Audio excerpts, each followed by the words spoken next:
જો તમે પણ ટ્રેનમાં મુસાફરી દરમિયાન પ્લેટફોર્મ પરથી કાકડી કે ફળો ખરીદીને ખાતા હો તો ચેતી જજો. બિહારના કટિહાર રેલવે સ્ટેશન પરથી જે વિડીયો સામે આવ્યો છે તે જોઈને તમારા હોશ ઉડી જશે. જુઓ આ દ્રશ્યો.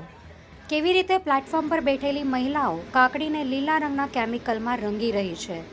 મુસાફરોને છેતરવા માટે ફિક્કી કાકડીઓને ઝેરી રંગમાં ડુબાડીને તાજી હોવાનો ડોળ કરવામાં આવી રહ્યો છે.